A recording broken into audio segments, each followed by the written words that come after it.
Digital যুগেও বই কেনা এবং পড়ার প্রবণতা বহুগুণ বৃদ্ধি পেয়েছে।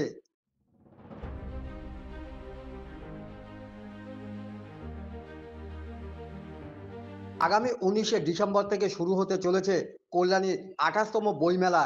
এবারের ভাবনা জন্ম দ্বিশতবর্ষে মাইকেল মধুসূদন দত্ত, উদ্বোধক দিব্যা গুণানন্দজি মহারাজ।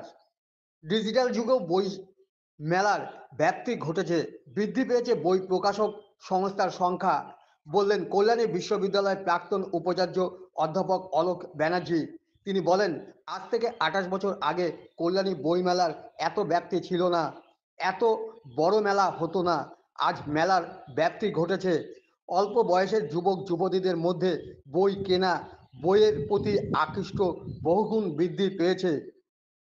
এখন মোবাইলের মধ্যে সব কিছু পাওয়া যায়, তবুও বইয়ের পাতা উল্টে পড়া এবং বই বাড়িতে রাখা, পাশাপাশি বই কাউকে উপহার হিসেবে দেয়া এখনও ভালো লাগে।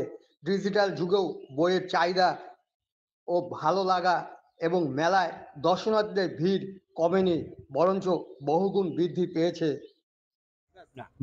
খুব ভালো প্রশ্ন করেছেন যে ডিজিটাল যুগে যখন মোবাইলের মধ্যে সবকিছু পাওয়া যায় তখন আর বই নেব কেন, এইটা আমরাও ভেবেছিলাম।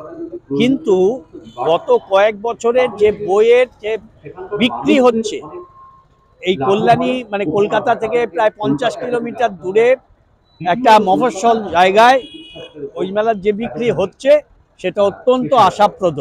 এবং আমার যেটা নিজের বলা, যে আমি ঘুরে ঘুরে দেখি যে অনেক কম বয়সী ছেলেমেয়েরাও তারাও বিভিন্ন বই সংগ্রহ করছে। অর্থাৎ বইয়ের প্রতি যে একটা আকর্ষণ, সেই আকর্ষণটা এই ডিজিটাল যুগেও আমরা ভেবেছিলাম বোধহয় কমে যাবে, কিন্তু সেটা কমেনি এবং বরঞ্চ আরও পাবলিশার তো সংখ্যা বেড়েছে এবং বইমেলারও ব্যাপ্তি বেড়েছে। আজকে থেকে 28 বছর আগে বইমেলার এই ব্যাপ্তি ছিল না, এত বড় মাপের মেলা হতো না। এখন যে মাপের যে সব নিয়ে যে বড় ব্যাপ্তি হয়েছে, সে ব্যাপ্তিটা একটা বড় ব্যাপার এবং আমার খুব বিশ্বাস যে এইটা দ্রুত চলে যাবে না। যতই ডিজিটাল হোক, বই ডিজিটালে পাওয়া যাচ্ছে, কিন্তু তা সত্ত্বেও একটা হার্ড কপি বই হাতে ধরতে, এটা উপহার দিতে বা সেটা বাড়িতে রাখতে এখনো মানুষের ভালো লাগে, সেই শুভেচ্ছাটা এখনো আছে।